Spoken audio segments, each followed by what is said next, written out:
इतनी बात सुनकर के भीमसेन कहने लगे, चोखो, अगर दो चार आप जैसे न्यायाधीश हो गए तो हो गया न्याय। आप ही कह रहे हो कि इसे मार दो और आप ही कह रहे हो कि इसे छोड़ दो। प्रभु हमारा मार्गदर्शन कीजिए। शास्त्र कहते हैं, पूजई बेप्र सकल गुणहीना, शूद्रन गण गुण वेद प्रवीणा, परहित सरस धर्म नहीं भाई, पर पीड़ा सम नहीं अधिमाई। कि ब्राह्मण हमेशा पूजनीय होता है, ब्राह्मण की हमेशा पूजा होती है।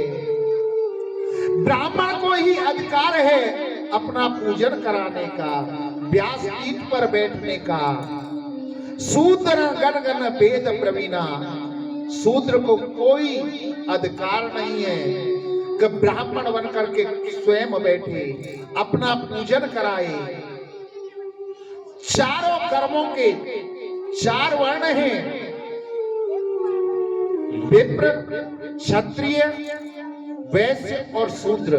चारों के कर्म अलग अलग हैं। केवल ब्राह्मण का कर्तव्य है विद्या अध्ययन कराना, करवाना, स्वयं करना, पांडित्य कर्म करना, और किसी को नहीं। अन्य साधु हो सकते हैं परंतु ब्राह्मण का स्थान नहीं ले सकते। साधु होकर के आप सत्संग करिए, प्रवचन कीजिए, परंतु ब्राह्मण के स्थान पर अपने आप को मत बैठलाओ, पाप होता है। और आजकल तो इतना वो हो गया है कि कुछ हमारी माताएं भी व्यासपीठ पर बैठ करके कथा करने लगती है। ये भी गलत है। आप प्रवचन करिए, रामायण पढ़िए, परंतु जो मर्यादा है उस मर्यादा के अंतर्गत करो तो बड़ा अति शुभ होगा। शूद्र की कभी ब्राह्मण की जगह पूजा नहीं हो सकती। हे अर्जुन, ये बालकों का हत्यारा है। एक काम करो, ब्राह्मण की सबसे बड़ी हत्या होती है कि उसका अपमान ही उसकी हत्या है। इस अश्वत्थामा के तुम आधे बार मोड़ दो, आधी मूछ, आधी दाढ़ी कटवा दो, और इसके मस्तक में जो मणि लगी हुई है ना, उस मणि को निकाल लो। गोविंद ने जब ऐसा अर्जुन से कहा तो अर्जुन ने ऐसा ही किया, ऐसा ही किया। अश्वत्थामा के आधे बार मुड़वा दिए, आधी मूछें मुड़वा दी, आधी दाढ़ी मुड़वा दी, और उसके मस्तक से मणि को निकाल दिया और उसे जीवित छोड़ दिया। शुक्रगुजार होना चाहिए था अश्वत्थामा को, परंतु वो तो और जलने लगा। वहां से कुछ दूर जाकर के और अश्वत्थामा अपने मन में सोचने लगा कि मैंने सुना है कि जिस समय महाभारत का युद्ध चल रहा था, अभिमन्यु की जो पत्नी थी उत्तरा, वो गर्भवती थी, उसके गर्भ में बालक था। मैं उस बालक को भी जीवित नहीं छोड़ूंगा तो पांडवों के वंश में कोई भी जल देने वाला नहीं बचेगा। आज उस अश्वत्थामा ने दोबारा से ब्रह्मास्त्र को उत्तरा के गर्भ के ऊपर छोड़ दिया और वो ब्रह्मास्त्र आकर उत्तरा के गर्भ को नष्ट करने लगा। उत्तरा गोविंद के पास जाती है और जाकर के प्रार्थना करने लगी, पाहि पाहि महायोगिन देव देव जगत्पते, नान्यं पदं वयं पश्ये तत्र मृत्यु परस्परम। हे गोविंद, हे कन्हैया, हे माधव, हे मधुसूदन, ये ब्रह्मास्त्र मेरे गर्भ को नष्ट कर रहा है, मेरे प्राणों की रक्षा करो, इस गर्भ को बचा लो। मेरी मृत्यु हो जाती मुझे कोई चिंता नहीं है, परंतु मेरे गर्भ में पांडवों का वंश पल रहा है, उस बालक की आप रक्षा कर लो। गोविंद ने जब ऐसे वचन उत्तरा के सुने तो उत्तरा से कहा, हे बहन, अपने मन में मातृ शक्ति भाव लेकर के आओ। जैसे ही उत्तरा मातृ शक्ति भाव लाती है, गोविंद उत्तरा के उदर में प्रवेश कर जाते हैं और आज उस बालक के जीवन पर शस्त्र का प्रहार हुआ तो मेरे गोविंद ने जाकर शस्त्र से उसकी रक्षा की, गर्भ के अंदर जाकर के अपने सुदर्शन चक्र से उस ब्रह्म अस्त्र को नष्ट कर दिया। ऐसा ये दूसरा जीव है इस जगत में कि जिसका जन्म अभी तक हुआ नहीं है और गर्भ में ही परमात्मा के दर्शन कर लिए हैं। पहला जीव कौन था? कल बताया था आपने, अगर ध्यान से सुना हो। कौन था ऐसा जीव जिसने जन्म नहीं लिया था और गर्भ में ही भगवान के दर्शन कर लिए थे? बताओ, नहीं ध्यान से सुनते हो। सुखदेव जी महाराज। सुखदेव जी का जन्म नहीं हुआ था, विष्णु जी ने गर्भ में ही दर्शन दिए थे। और दूसरा जीव है राजा परीक्षित, जिसका जन्म नहीं हुआ है, उत्तरा के गर्भ में ही है। गोविंद ने जाकर के उत्तरा के गर्भ में ही उसकी रक्षा की है। एक रूप में मेरे गोविंद बाहर खड़े हैं और दूसरे रूप में उत्तरा के गर्भ में रक्षा की। जो बाहर खड़े हैं, उत्तरा से पूछा, अब कैसा लग रहा है? उत्तरा ने कहा कि अब मेरा गर्भ सही है। तो माता कुंती जान गई और माता कुंती कहने लगी कि मेरे पोते को गोविंद ने बचाया है। हे कृष्ण द्वारिका वासिन देव देव जगतपते। हे गोविंद, मैं जान गई हूं तुम साधारण नहीं हो, तुम परमात्मा हो, तुम विधाता हो। गोविंद कहने लगे, बुआ तुम क्या कह रही हो? मुझे भगवान बना रही हो? मैं तो तुम्हारे भाई का लड़का हूं। कि नहीं, मैं जान गई हूं तुम परमात्मा हो, तुमने ही मेरी बहू के पुत्र को बचाया है। भगवान भी आवेश में आ गए और कहने लगे कि बुआ तुम कह रही हो मैं भगवान हूं, तो हाँ मैं भी कहता हूं कि मैं भगवान हूं। अब जो जिसे चाहिए वो मेरे से आज मांग ले, उसकी वो अभिलाषा पूरी होगी। सबसे पहली बारी आई धर्मराज युधिष्ठिर की। तो धर्मराज युधिष्ठिर ने कहा कि हे गोविंद, मेरे जीवन में कैसी भी विषम परिस्थिति आ जाए, परंतु मैं कभी भी सत्य को न छोड़ूं, सत्य पर रहूं।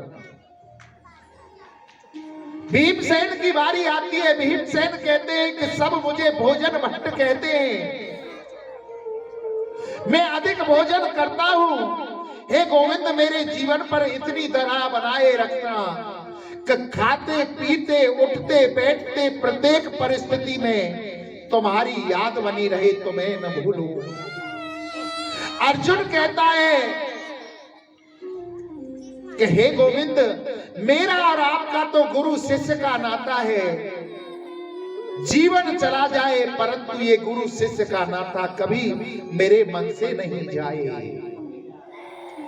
द्रौपदी कहती है, हे माधव, हे मधुसूदन, मेरा और आपका सखा सखी का भाव है, ये कभी भाव मेरे हृदय से निकल ना पाए। नकुल सहदेव कहते हैं कि हे कन्हैया, हम पर अपनी कृपा बनाए रखना और हमें कुछ नहीं चाहिए। जिसने जो मांगा गोविंद देते रहे। माता कुंती चुपचाप एक कोने में खड़ी है। कन्हैया ने कहा कि बुआ, सबने सब कुछ मांगा है, परंतु तुमने कुछ नहीं मांगा, तुम भी तो कुछ मांगो। कुंती कहने लगी कि हे गोविंद, हे माधव, क्या मांगू? मेरे पास तुम्हारा दिया हुआ सब कुछ है, मुझे कुछ नहीं चाहिए। कि नहीं बुआ, कुछ न कुछ तो मांगना होगा। तो जब कन्हैया ने बार बार आग्रह किया तो कुंती ने अपने साड़ी के पल्ली को फैला लिया और कहने लगी, विपद संतो नः शाश्वत तत्र तत्र जगत गुरु भवतो दर्शनम यस्याद पुनर्भव दर्शनम। कि हे गोविंद, मेरे जीवन में एक दुख खत्म ना हो, दूसरा दुख मेरे जीवन में आ जाए। एक विपत्ति खत्म ना हो, दूसरी मेरे जीवन में विपत्ति आ जाए, यही मुझे दे दीजिए। गोविंद कहने लगे, अरे बुआ, तुम क्या मांग रही हो? क्या दुख भी कोई मांगने की चीज है? कोई दुख मांगता है? तो कुंती कहने लगी कि हे गोविंद, जब जब मेरे जीवन में दुख आया, मैंने तुम्हें याद किया और तुमने आकर के मेरी रक्षा की। मुझे दुख के सिवा कुछ नहीं चाहिए। गोविंद कहने लगे, बुआ, तुमने सुख देखा ही कहां? तुम्हारा जन्म कहां हुआ था? मथुरा के अंदर सूरसेन के यहाँ जन्म होते ही कुंती भोज आ गए और तुम्हें तुम्हारे पिता से मांग करके ले गए अपने यहाँ पर। जिस बालक का जन्म कहीं हुआ हो और माता पिता के बिना कहीं पला पोसा हो, तो क्या उसके जीवन में सुख हो सकता है? नहीं। बड़ी हुई, विवाह हुआ किसके साथ में? ऐसे व्यक्ति के साथ में जो पीलिया का रोगी था। उसे भी श्राप लगा हुआ था कि जिस दिन सहवास की कामना से अपनी पत्नी के पास जाएगा तो मृत्यु हो जाएगी। उस पति ने दूसरी शादी कर ली मांद्री के साथ में। तुम्हारी सौत आ गई और अपने आप पर काबू ना पा सकी। पांडु भी अपने आप पर काबू न पा सके, सहवास में खोना चाहा कि उन दो मृत्यु हो गई आपके पति की। उन्हीं के साथ में मांद्री भी सती हो गई। परंतु आपके पास तो देवों के दिए हुए कुछ मंत्र थे जिससे धर्म का आह्वान किया तो युधिष्ठिर प्राप्त हुए।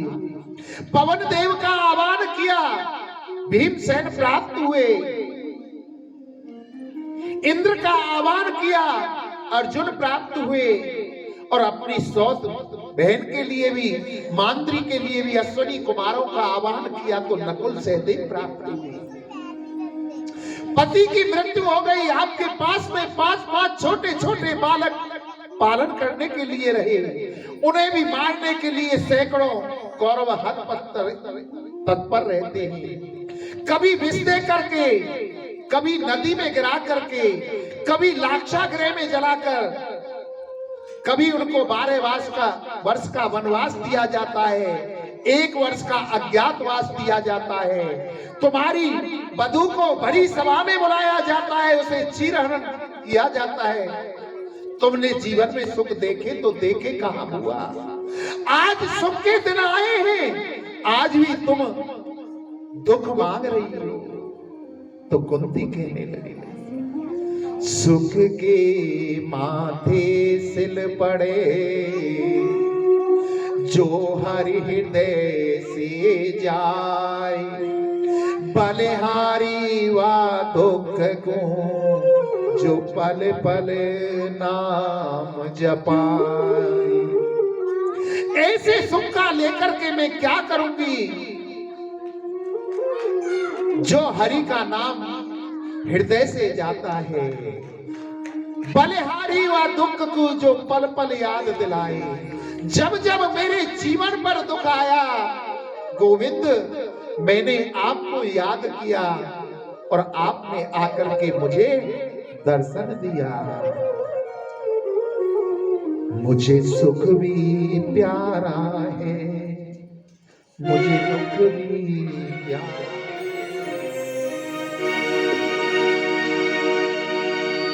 और सुख भी मुझे प्यारे हैं,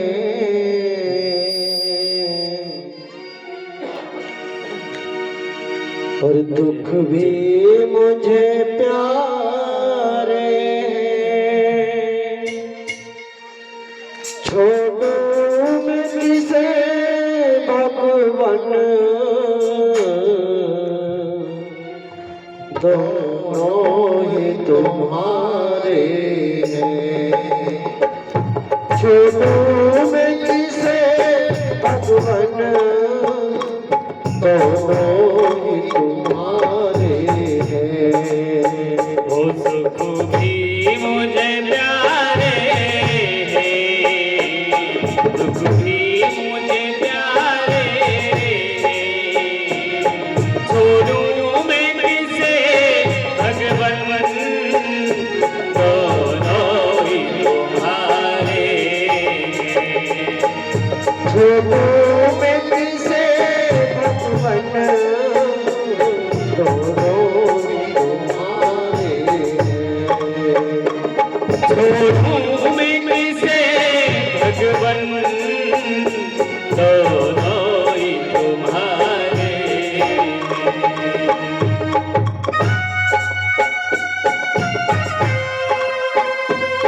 हरि बोल।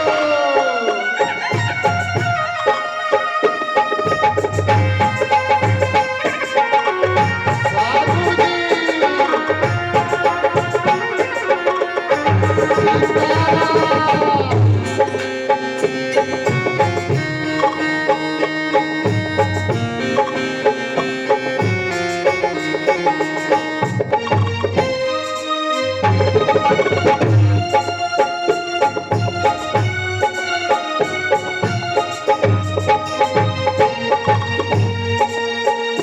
सुख दुख ही तो दुनिया की गाड़ी को चलाते हैं।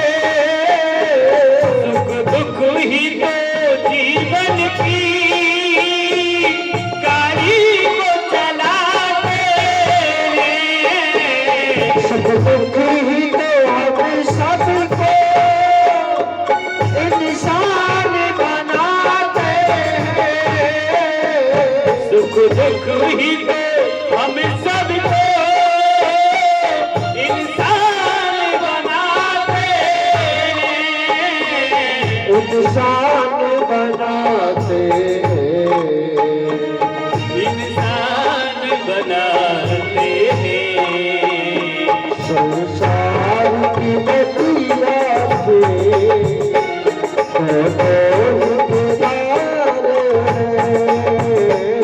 संसार की नदिया के दोनों ही किनारे हैं। छोड़ूं मैं किसे भगवन, दोनों ही तुम्हारे हैं। छोड़ूं मैं किसे भगवन, दोनों ही तुम्हारे हैं। छोड़ूं मैं किसे भगवन, दोनों ही तुम्हारे हैं। छोड़ूं मैं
सुख में तेरा शुक्र करूं, दुख में फरियाद करूं।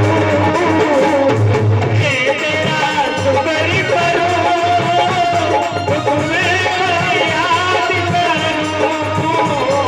संभाल के रख मुझको, सदा तेरा ही नाम जपूं। संभाल के रख मुझको, सदा तेरा ही नाम जपूं। सदा तेरा ही नाम जपूं।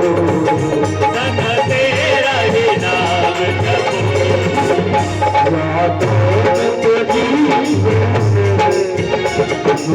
सत सवार, यादों में भी योगी धनी सवार।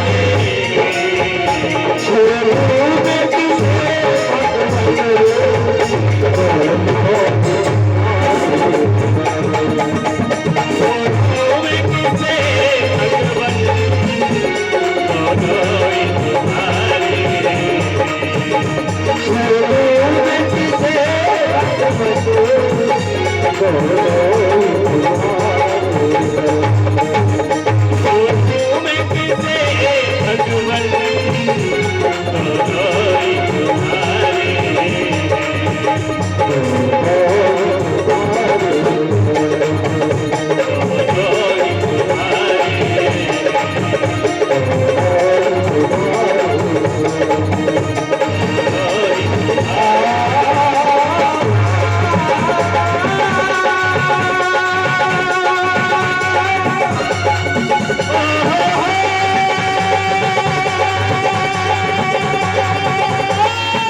कंद भगवान की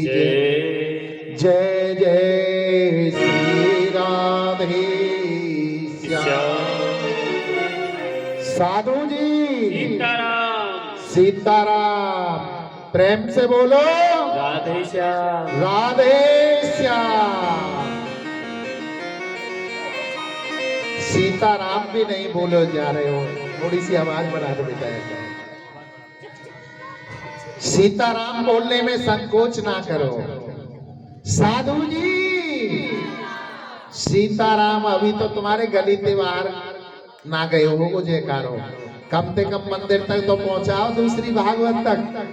साधु जी सीताराम सीताराम, प्रेम से बोलो राधे श्याम। राधे श्याम। माता कुंती कहती है, हे गोविंद, सुख दुख दोनों आपके हैं, ये तो मन की हमारी भावना है, किसे सुख मानते हैं किसे दुख मानते हैं। आज गोविंद ने पांडवों को समझाया और कहा कि तुम राजा बनने जा रहे हो, इसलिए भीष्म पितामह के पास चलिए और उनसे शिक्षा ग्रहण करिए। पांचों पांडवों को और द्रौपदी को साथ में लेकर के भीष्म पितामह के पास गए, जाकर के दंडवत प्रणाम किया और कहा कि हे पितामह, पांडव राजा बन गए हैं, आप उनको उपदेश कीजिए। तो भीष्म पितामह कहने लगे कि हे गोविंद, तुम बड़े दयालु हो, तुम बड़े महान हो, मुझे बड़ा बनाने के लिए पांडवों को तुम यहां लेकर के आए हो। आप भी ये शिक्षा दे सकते थे, परंतु तुम्हें मुझे बड़ा बनाना था। आपकी आज्ञा है तो मैं पांडवों को अवश्य बतलाऊंगा। पांडव भीष्म पितामह के पास जाते हैं, भीष्म पितामह को प्रणाम करते हैं। भीष्म पितामह आज पांडवों को उपदेश करते हैं, दान धर्मान राज धर्मान, मोक्ष धर्मान विभागसा, स्त्री धर्मान भर्ग, मान समान व्यास योगत। कि तुम पृथ्वी के राजा बन गए हो और राजा का कर्म है अधिक से अधिक परिश्रम करना, परिश्रम करके धन कमाना और धन से अपने परिवार और रक्षा की सहायता करना। परंतु जितना धन तुम कमाओ, ध्यान रखना उसका 10 दान करना। अगर तुम 100 रुपए कमा करके ला रहे हो तो 100 रुपए में से 90 रुपए अपने ऊपर, अपने परिवार के ऊपर खर्च करिए। 10 उठा करके रख दीजिए और 10 को कहां लगाओ? कन्यादानम महादानम सर्वदानेषु दुर्लभम। गरीब की कन्या का विवाह हो रहा है, उसके कन्यादान में दे दीजिए। गौशाला, धर्मशाला, भागवत, मंदिर आदि कर्मों में दान करना चाहिए, क्योंकि जब तुम दान करोगे तो तुम्हारा धन सही रहेगा। शास्त्र कहते हैं हमें, जब ये जीवन मिला है, जीवन के लिए क्या कहते हैं शास्त्र? तन पवित्र सेवा किए, धन पवित्र कर दान, मन पवित्र हरि भजन सो, त्रिविध होत कल्याण। जो हमें ये शरीर मिला है, ये किससे पवित्र होगा? जब हम माता पिता गुरु और बड़ों की सेवा करेंगे तो हमारा शरीर पवित्र होगा। तन पवित्र सेवा की, धन पवित्र कर दान। धन कब पवित्र होगा? जब हम उस धन में से दान करते रहेंगे। नहीं तो उस धन में ऐसा जंग लगेगा, ऐसा जंग लगेगा, डॉक्टर के पास जाओगे, बीमार हो जाओगे, 10-5 लाख रुपए को मिनट 2 मिनट में दे करके डॉक्टर को आ जाओगे, और डॉक्टर से पूछोगे भी नहीं किस चीज के भैया, जितने मांग लेगा उतने दे करके आने पड़ेंगे। संतान शराबी निकलेगी, कबाबी निकलेगी, ज्वारी निकलेगी, तुम्हारे धन को यूं ही बर्बाद कर देगी। अगर धन को बचाना है तो उसमें से दान करते रहना चाहिए। तन सेवा, तन पवित्र सेवा किए, धन पवित्र कर दान, मन पवित्र हरि भजन सो। जो ये हमारा मन है कब पवित्र होगा? जब हम भगवान की कथा, कीर्तन, गुणगान सुनेंगे और गाएंगे तो हमारा मन पवित्र होगा। हम भगवान के नाम का भजन करेंगे तो हमारा मन पवित्र होगा। त्रिविध होत कल्याण।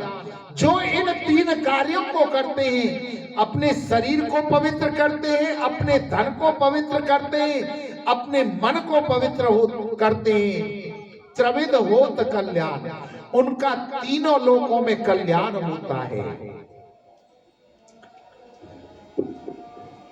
आज भीष्म पितामह उनको सुंदर उपदेश कर रहे थे और कह रहे, बेटा अब तुम राजा बन गए हो तो कभी भी अपने सामने पाप होते हुए मत देखना।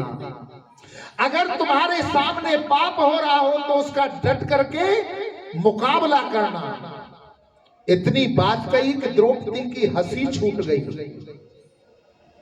भीष्म पितामह ने देखा कि द्रौपदी मेरे बातों पर हंस रही है। बेटी तुझे हंसी आ रही है? बोले हाँ पितामह, मुझे क्षमा करना। आज तो तुम बड़े बड़े उपदेश कर रहे हो कि पाप का डट करके मुकाबला करना। जिस दिन भरी सभा में मेरे केसों को पकड़ करके खींच करके दुशासन लाया था, उस सभा में सबसे आगे आप ही बैठे थे।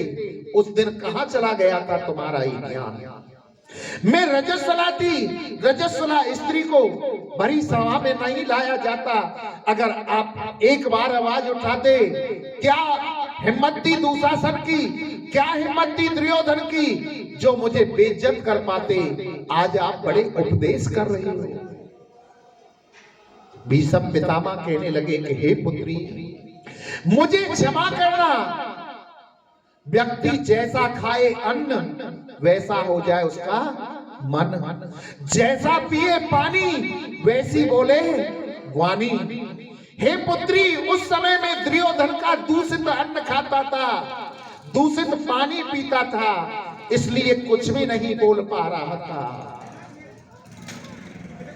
आज मुझे इस सैया पर पड़े पड़े 53-54 दिन हो चुके हैं बेटी। जो भी उस अन्न से मेरे शरीर में रक्त बना था, उसकी एक एक बूंद निकल गई है। अब मेरी बुद्धि शुद्ध हो गई है, तो मैं ये ज्ञान की बात कर रहा हूं। आगे समझाते हैं कि गौ सेवा करना, गुरु सेवा करना, और शत्रु भी अगर तुम्हारी शरण में आ जाए तो उसे क्षमा कर देना। पांडवों को सुंदर उपदेश दिया। भीष्म पितामह ने कहा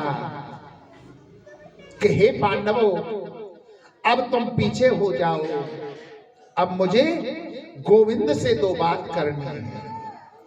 हे गोविंद, तुम तो इतने बड़े दयालु हो, अपना मान भले टल जाए पर भक्त का मान टलने ना पाए। अपने मान की परवाह नहीं करते हो तुम, भक्त के मान को रखते हो। जिस समय ये युद्ध होने जा रहा था, सेनाओं का विभाजन हो रहा था, दुर्योधन और युधिष्ठिर आपके पास में सेना मांगने आए, तो आपने एक प्रतिज्ञा की थी कि इस युद्ध में मैं अस्त्र नहीं उठाऊंगा। एक तरफ मेरी सारी सेना है और दूसरी तरफ मैं हूं, और मैं भी इस युद्ध में युद्ध नहीं उठाऊंगा। दुर्योधन ने सोचा कि इस निहत्थे कृष्ण का लेकर के क्या करेंगे। उसने आपकी अक्षौणी सेना ले ली और पांडवों ने आपको लिया था। जब मुझे कौरवों की सेना का प्रधान सेनापति बनाया और मुझे इस बात का पता चला तो मैंने भी प्रतिज्ञा कर ली थी, आज जो हरि शस्त्र न कहाऊं तो लाजो गंगा जननी को मैं शांतनु सुतन कहाऊं। कि मैंने भी इस युद्ध में कृष्ण से अस्त्र नहीं उठवा दिया तो मैं गंगा का पुत्र शांतु पुत्र नहीं कहलाऊंगा, मैं अपनी मां को लजा दूंगा। जिस समय युद्ध हुआ, भीष्म पितामह ने अर्जुन के ऊपर इतने बाण छोड़े कि अर्जुन का एक भी बाण नहीं चला है। धनुष टूट जाता है, अस्त्र शस्त्र टूट जाते हैं, 2-4 बाण जाकर के गोविंद के चरणों को छूते हैं, यहां तक अर्जुन का रथ भी टूट जाता है। अर्जुन ने कहा, हे गोविंद बचाओ, ये बूढ़ा बाबा तो मार ही देगा। गोविंद ने देखा इधर उधर कोई अस्त्र दिखाई नहीं दिया तो जो रथ टूटा था उसका पहिया पड़ा था, उस पहिए को उठा करके भीष्म पितामह को मारने के लिए जब दौड़ने लगाई तो पृथ्वी कांपने लगी कि देखो प्रभु ने आज अपनी प्रतिज्ञा को तोड़ दिया। तो पृथ्वी से मेरे गोविंद कहते हैं, पृथ्वी तू कांप मत, तू डर मत। मैंने अपने लिए नहीं ये प्रतिज्ञा तोड़ी है, मैंने भीष्म पितामह के कारण ये प्रतिज्ञा तोड़ी है। अपना मान भले टल जाए पर भक्त का मान टलने ना पाए।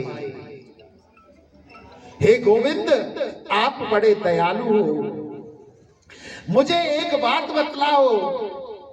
मुझे अपने 124 जन्म याद हैं।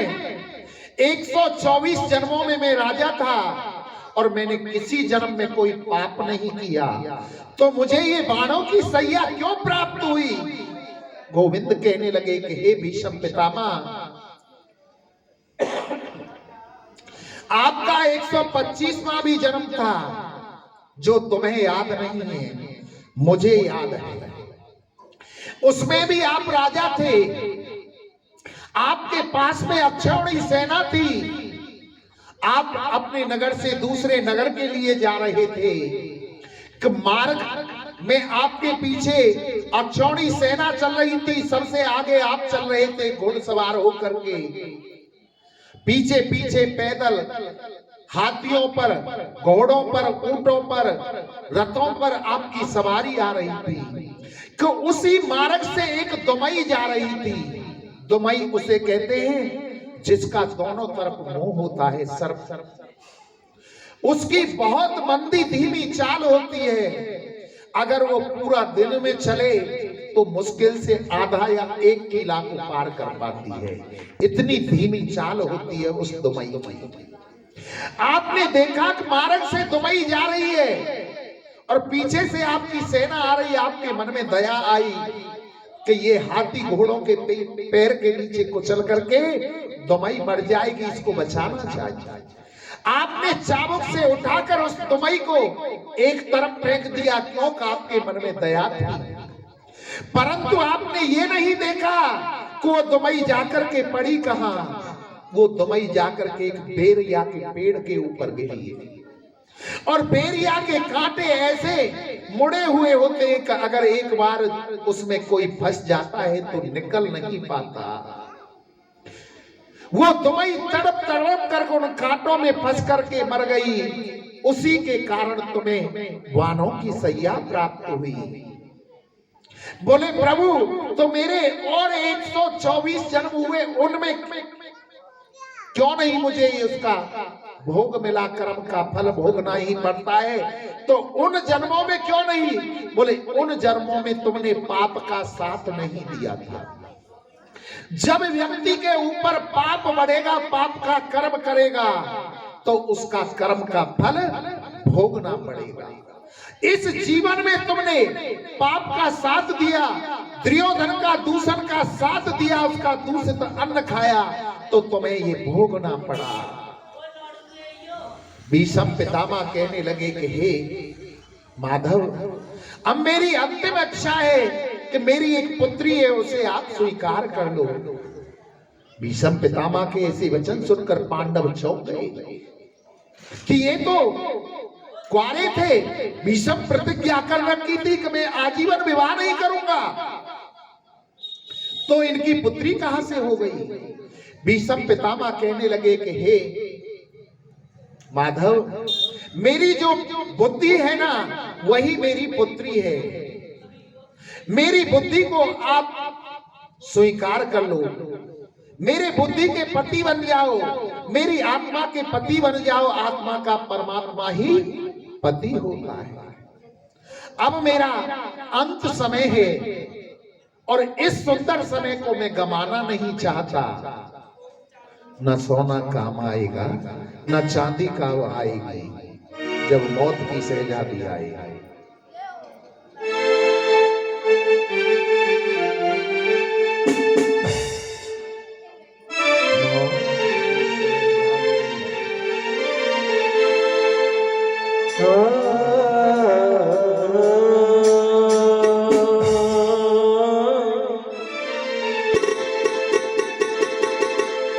और सज धज कर जिस दिन मौत की और शहजादी आएगी,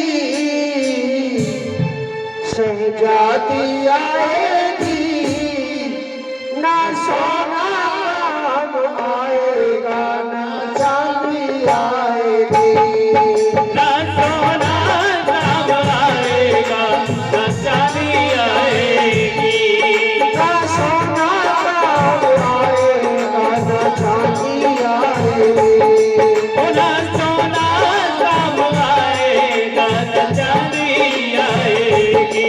सज धज कर जिस दिन मौत की शहजादी आएगी, शहजादी आएगी, ना सोना आएगा, ना चांदी आएगी, ना सोना काम आएगा, ना चांदी आएगी।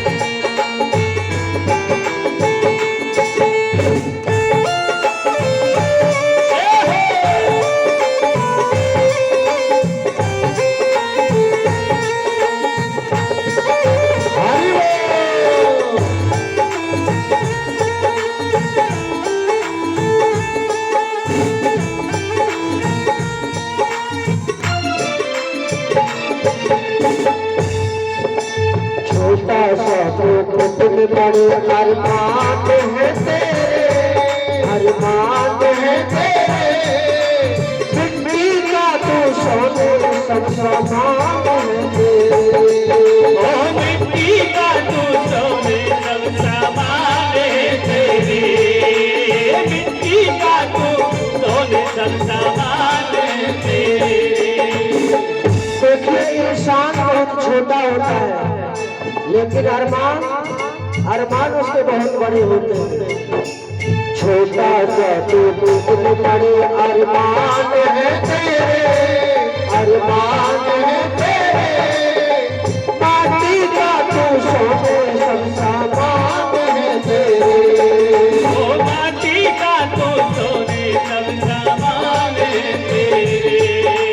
माटी की काया माटी में, माटी की काया माटी में एक दिन मिल जाएगी, एक दिन मिल जाएगी, ना सोना आएगा, ना चांदी आएगी, ना सोना काम आएगा, ना चांदी आएगी, ना सोना आएगा, ना चांदी आएगी, ना सोना सोना सोना ना चांदी काम आएगी। हरि बोल।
पर पंछी पिंजरा खोल के उड़ जा, पिंजरा खोल के उड़ जा, माया मोह के सारे बंधन तोड़ उड़ जा। ओ माया मोह के सारे बंधन तोड़ के उड़ जा, ये माया मोह के सारे बंधन तोड़ के उड़ जा। ये जो हमारा शरीर है ये एक पिंजरा है, और जो इसमें आत्मा है वो पंछी रूप है। इसलिए कभी ने कहा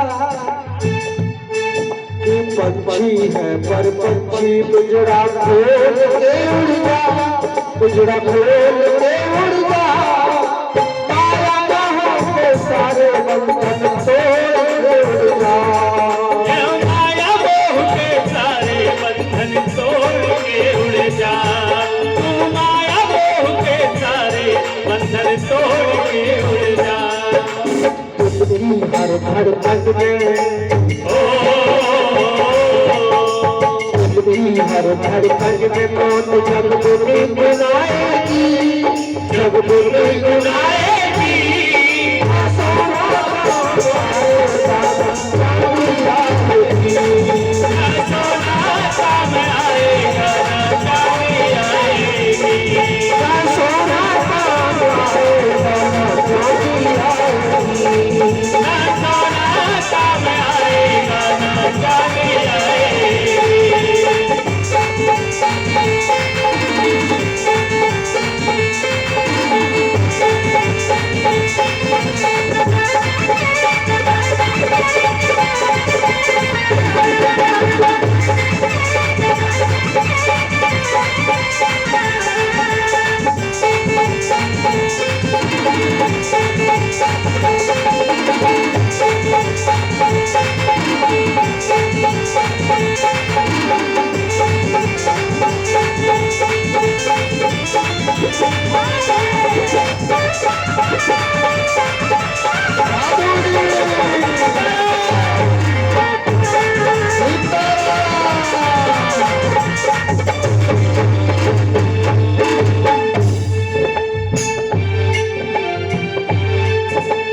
तुमने पाया मानुष तन, पाया मानुष तन, पाप में जो डूबता है पापी तेरा मन।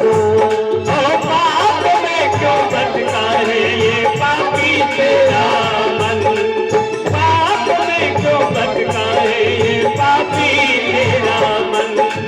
क्योंकि बाबा तुलसीदास जी ने कहा है कि बड़ी भाग्य मानस तन पावा, सुर बरदार सब कंदन गावा। भैया बोलो अच्छे किए कर्म तुमने पाया मानुष तन, तो पाया मानुष तन, पाप में जो डूबता है ये पापी तेरा मन। ओ पाप में क्यों भटका है ये पापी तेरा मन, पाप में क्यों भटका है ये पापी तेरा मन। पाप की नैया अधवर में, पाप की नैया अधवर में तुमको डुबाएगी, तुमको डुबाएगी, ना सोना आएगा ना चांदी आएगी, ना सोना आएगा ना चांदी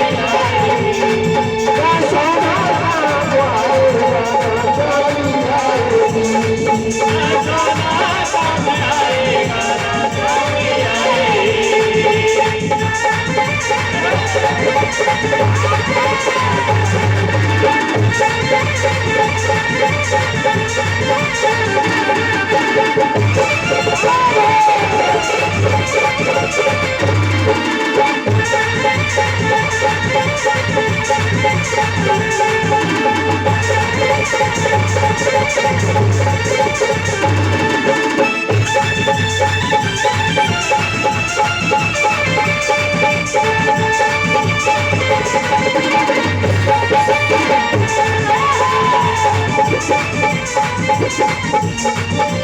Thank you.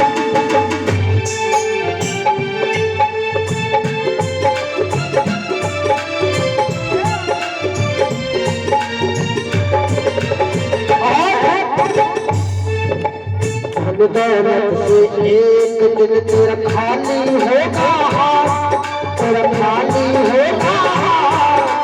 अंत समय में प्रभु का प्यारे भजन चलेगा। अंत समय में प्यारे भजन चलेगा। अंत समय में प्रभु का प्यारे भजन चलेगा।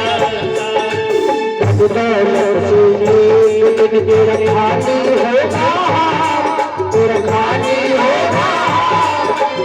अंत समय में प्रभु का प्यारा भजन चलेगा।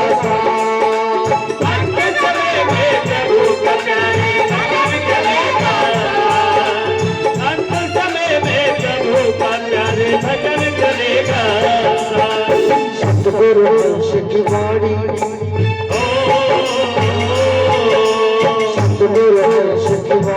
तुमको याद आएगी, तुमको याद आएगी। सोना आएगा ना चांदी आएगी, ना सोना आएगा ना चांदी आएगी।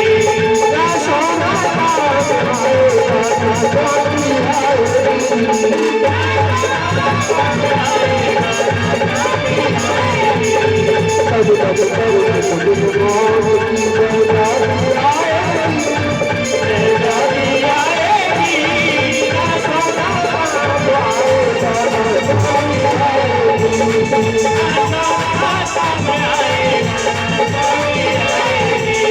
ना सोना आएगा ना चांदी आएगी।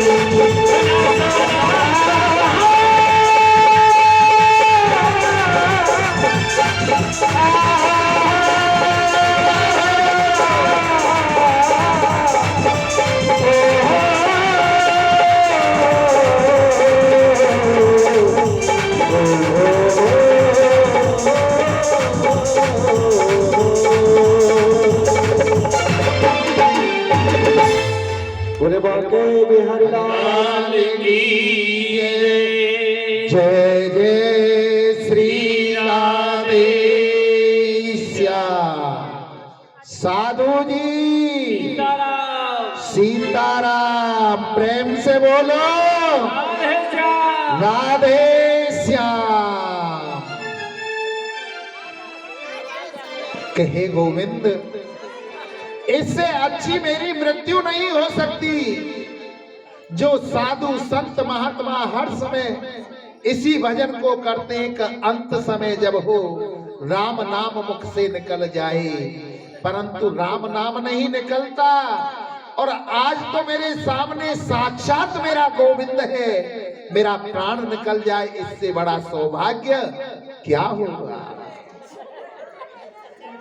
भीष्म पितामह ने अपने प्राणों को त्याग दिया, उनकी अंत्येष्टि क्रिया कराई और उसके बाद में विदा लेकर के द्वारका आ जाते हैं गोविंद। और आकर के अपने माता पिता के चरणों में शीश रख करके दंडवत प्रणाम किया। अभिवादन शीलस्य नित्यम व्रतोपसेवने चत्वारि तेषां वर्धन्ते आयुर्विद्या यशोबलम। जो अभिवादनशील होते हैं अर्थात जो बड़ों को मान सम्मान देते हैं, प्रणाम करते हैं, अपने माता पिता के चरणों में शीश झुकाते हैं, उनकी चार चीज हमेशा बढ़ती हैं। आयु, विद्या, यश और बल, चार चीजों की वृद्धि होती है। अब हस्तिनापुर के अंदर उस बालक का जन्म हुआ जो उत्तरा के गर्भ में था, और उस बालक का नाम परीक्षित रखा गया। द्वारकाधीश कुर्ता टोपी लेकर के आए, नामकरण हुआ उसका। उसके बाद नामकरण कराकर पुनः अपनी द्वारका चले जाते हैं। अर्जुन साथ जाता है, वहां यदुवंशियों को श्राप लग जाता है। जाको प्रभु दुख दारिद्र देई, वाकी मत पहले हर ले। आज यदुवंशियों की मति को हर लिया और आपस में यदुवंशी लड़ने लगे। अर्जुन ने गोविंद से कहा कि हे कन्हैया, मैं क्या करूं, मेरे लिए क्या उपदेश है? बोले आप हमारी पत्नियों को ले जाओ यहां से, अब इन यदुवंशियों का अंत आ लिया है। अर्जुन को बड़ा अभिमान था अपने तीर कमान पर। समय बड़ी बलवान, समय हाथी पे चढ़ावे है, समय के ऐसे ठाठ समय ही भीख मंगावे है। जिस अर्जुन को अपने धनुष्वान पर मान था, अभिमान था, आज कृष्ण पत्नियों को लेकर के जा रहा तो मार्ग में कौल भीलों ने आक्रमण कर दिया और अर्जुन से कृष्ण पत्नियों को, यदुवंश पत्नियों को छीन लिया। आज उसका कोई तीर कमान नहीं चला है। अर्जुन का भी अभिमान दूर हो गया और कौरवीरों ने पत्नियों को छिना लिया। अर्जुन जब हस्तिनापुर पहुंचा, युधिष्ठिर ने देखा तो उनके मन का सारा तेज जा चुका था अर्जुन का। अर्जुन से पूछा कि हे अर्जुन, क्या कारण है तुम्हारा जो मुख का तेज चला गया? मुख का तेज तीन अवस्था में जाता है, या तो अगम्या किसी दुष्ट स्त्री के साथ में संबंध बन जाए तब पुरुष का तेज जाता है, या गौ हत्या उसके हाथ के द्वारा हो जाए तो उसके शरीर का तेज जाता है, और तीसरा जिसके बगैर हम एक पल भी नहीं जी सकते ऐसा व्यक्ति हमें छोड़कर इस संसार से चला जाए तो शरीर का तेज जाना प्रारंभ हो जाता है। तुमने इन तीनों में से कौन सा कर्म किया है जो तुम्हारे शरीर का तेज जा रहा है? अर्जुन आज युधिष्ठिर के चरणों में गिर जाते हैं और कहने लगे कि हे भैया, जिस कृष्ण के बगैर हम एक पल भी नहीं रहते थे, आज वो कृष्ण हमको छोड़ करके चले गए हैं। माता कुंती ने जब ये सुनी बात तो कहते हैं, राम राम कहे राम, राम राम कहे राम। जैसे राम राम कहते हुए दशरथ जी ने अपने प्राणों को त्याग दिया, ऐसे ही कुंती ने कृष्ण कृष्ण कृष्ण कहते हुए अपने प्राणों को त्याग दिया। करके पांचों पांडव चले जाते हैं। द्रौपदी उनके साथ जाती है। द्रौपदी, भीम, अर्जुन, नकुल, सहदेव का तो मार्ग में ही पतन हो गया। शरीर तो केवल युधिष्ठिर जी स्वर्ग को गए थे और एक क्षण के लिए तो, एक मुहूर्त के लिए तो उन्हें भी नरक में जाना पड़ा था। राजा परीक्षित बड़े हुए, उनका विवाह हुआ, इरावती उनकी पत्नी का नाम था। 4 पुत्रों को जन्म दिया। सबसे बड़े पुत्र का नाम था जन्मेजय। जब पुत्र बड़ा होने लगा, शास्त्र कहते हैं लाल्यते 5 वर्षानी 10 वर्षानी ताड्यते प्राप्ते तु 16 वर्षे पुत्र मित्र वदाचरे। 5 वर्ष तक बालक का पालन पोषण करना चाहिए और 10 वर्ष तक उसे ताड़ना भी देनी चाहिए, धमकाना चाहिए, क्योंकि गलत मार्ग पर न जाए। एक बैल था जो 3 पैरों, उसके कटे हुए एक पैर पर खड़ा हुआ है। उसके पास में गौ माता खड़ी हुई है और उस बैल के 4थे पैर को भी कलयुग काटने को तैयार है। तो राजा परीक्षित ये देख रहा। राजा परीक्षित ने कहा कि जिसने तुम्हारे पैरों को काटा है मैं उसे जीवित नहीं छोड़ूंगा। कलयुग को मारने के लिए चले तो कलयुग शरण में आ गया। कलयुग ने क्षमा याचना मांगी तो बाबाओं की बात याद आ गई कि अगर शरण में शत्रु भी आ जाए तो उसे भी क्षमा कर देना। उसे क्षमा कर दिया। बोले मेरे राज से निकल जाओ, तुम्हारे लिए कोई स्थान नहीं है मेरे राज में, तुम्हारे अंदर कोई भी अच्छा गुण नहीं है। बोले प्रभु जहां आप कहोगे वहां मैं चला जाऊंगा। परीक्षित ने 4 स्थान दिए। अभ्युत्तर तदमा तस्मै स्थानानि कलयो ददो दूतम पानम स्त्रिय सोना यत्र धर्म चतुर्भुज। 4 स्थान दिए। दूत कीड़ा, मदिरा पान, पर स्त्री गमन और हिंसा, इन 4 स्थानों पर कलयुग का वास है। कलयुग ने देखा कि ये तो चारों स्थान गंदे हैं महाराज, आपने सब गंदे स्थान दे दिए, कोई अच्छा स्थान दे दो। बोले तुझ में अच्छा गुण क्या है जो तुझे अच्छा स्थान दे? तो कलयुग कहने लगा कलयुग केवल नाम धारा सुमारे सुमारे नर उतर ही पारा।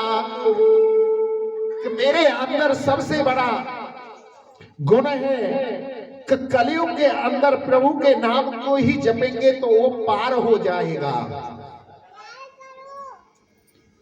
कलयुग के अंदर ये गुण है।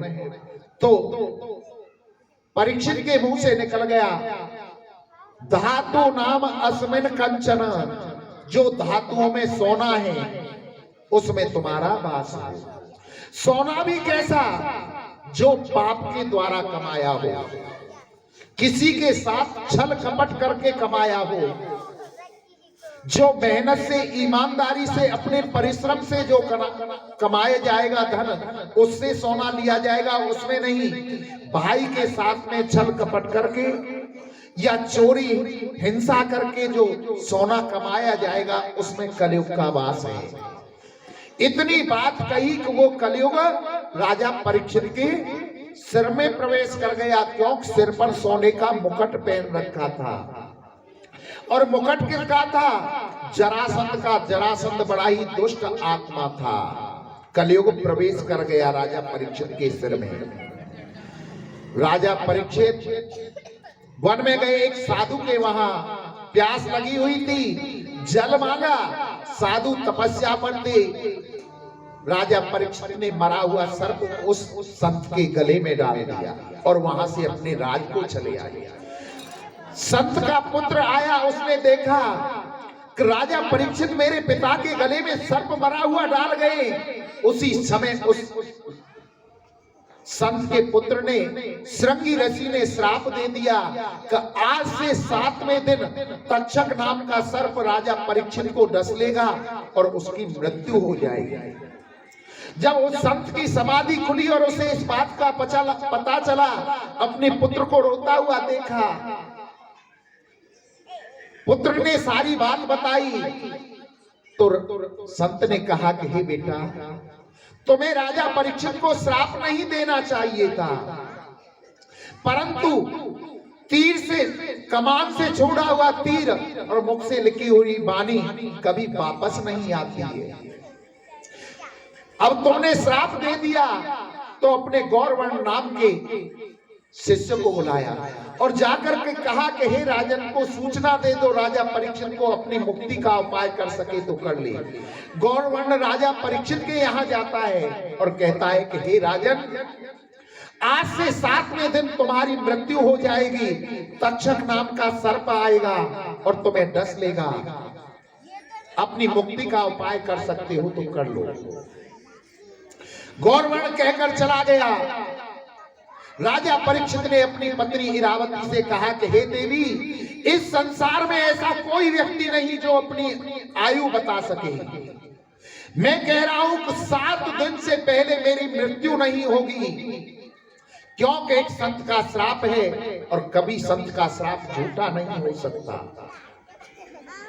अपने पुत्र जन्मेजय को राजगद्दी पर बिठाया, अपना सर्वस्व छोड़ा और घर से निकल जाते हैं। गंगा के किनारे शुक्र ताल पर पहुंच जाते हैं। कुछ भी साथ नहीं ले गए। वहां पहुंच गए, संतों की भीड़ लग गई वहां पर। चमन, गौतम, देवनाथ, वशिष्ठ, अत्रि, भृगु, अंगिरा, लाखों संत पहुंच गए और कहने लगे कि राजन, बड़े दुर्भाग्य की बात है, तुम्हें श्राप लगा है। तो परीक्षित जी महाराज कहने लगे दुर्भाग्य की बात नहीं, बड़े सौभाग्य की बात है। गिरजा संत समागम समन लाभ कछुआन। भगवान शंकर ने स्वयं पार्वती जी से कहा है कि जहां पर संतों का आगमन होना प्रारंभ हो जाए वहां बड़ा सौभाग्य होता है। मेरा सौभाग्य है कि आज मुझे ऐसे ऐसे संतों के दर्शन हो रहे हैं।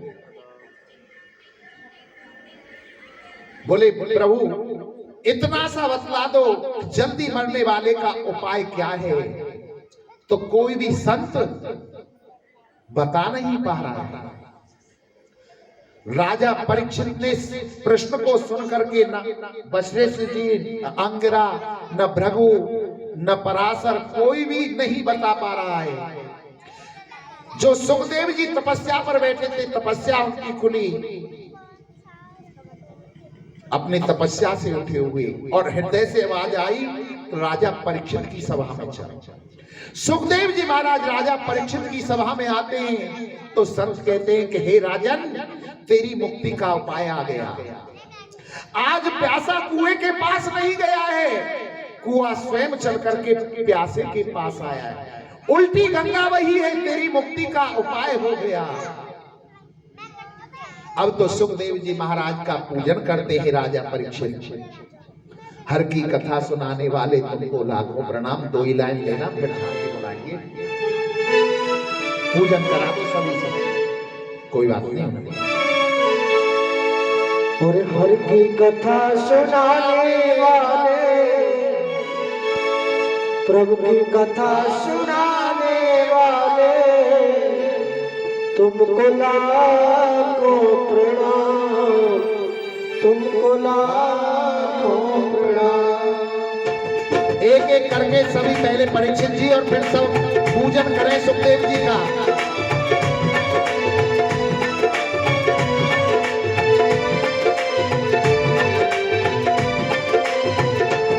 तुमको लाखों प्रणाम, तुमको लाखों प्रणाम। ओ हर की कथा सुनाने वाले, प्रभु की कथा सुनाने वाले, तुमको लाखों प्रणाम, तुमको लाखों प्रणाम।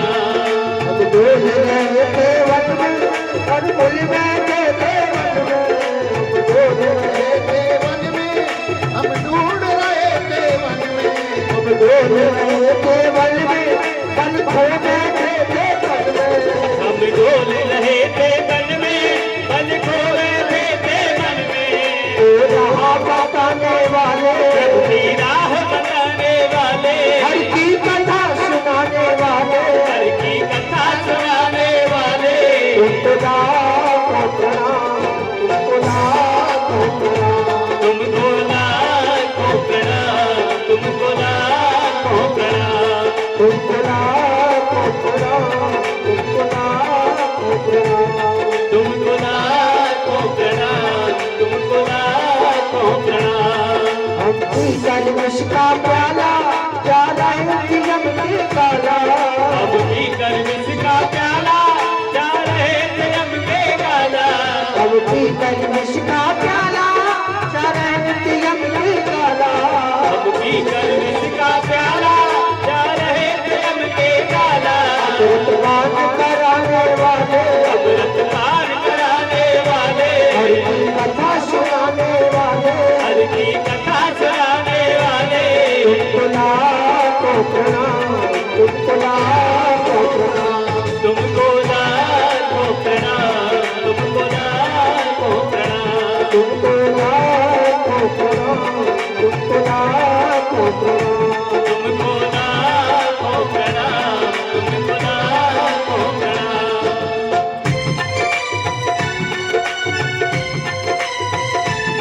सभी मिलकर के पूजन करेंगे।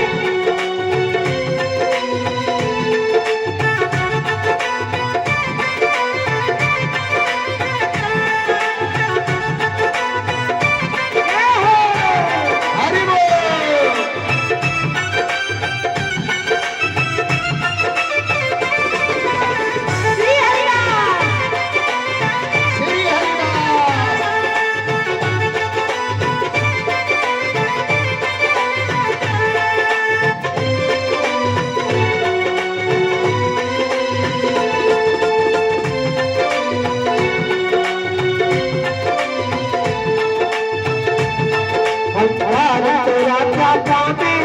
बस शीश झुका नहीं गावे हम पार तेरा क्या पावे बस शीश झुकाए जावे हम पार तेरा क्या पावे बस शीश झुका नहीं गावे हम पार तेरा क्या पावे बस शीश झुकाए जावे हर दिल कथा सुनाने वाले हर की कथा सुनाने वाले अमृत पान कराने वाले अमृत पार कराने वाले तुमको लाखों प्रणाम तुमको लाखों प्रणाम तुमको लाखों प्रणाम तुमको लाखों प्रणाम तुमको लाखों बोलो सुखदेव जी महाराज की की जय बोलो परीक्षित जी महाराज की की जय जय जय श्री राधे श्याम। साधु जी सीताराम सीताराम प्रेम से बोलो राधे श्याम राधे श्याम। आज राजा परीक्षित जी ने सुखदेव जी का पूजन किया, आसन पर विराजमान किया और सुखदेव जी महाराज का प्रादुर्भाव किससे हुआ था? भगवान शंकर ने जब मां पार्वती को अमर कथा शिव कथा सुनाई थी ना, भागवत कथा सुनाई थी, तो सुखदेव जी का प्रादुर्भाव हुआ था। कल की कथा में सुनाया था। आओ हम सब मिलकर के भगवान शंकर की दिव्य झांकी के दर्शन करेंगे। आज सोमवार भी है, भोले बाबा का दिन है। बुलाया जाए भैया झांकी को, भजन चला दो उनका। इतने ओम नमः शिवाय दे गए भजन, इतने ओम नमः शिवाय तुम बोल। अरे उनका भजन तो लेके आओ, फिर क्यों नहीं लगा रहे उसे?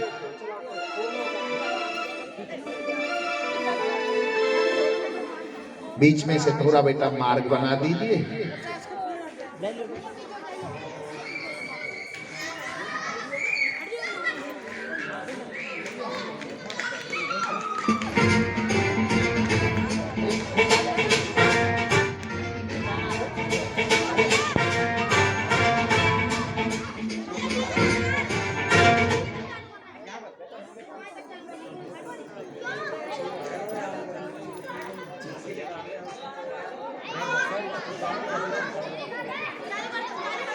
चला दे भैया भजन चला दे।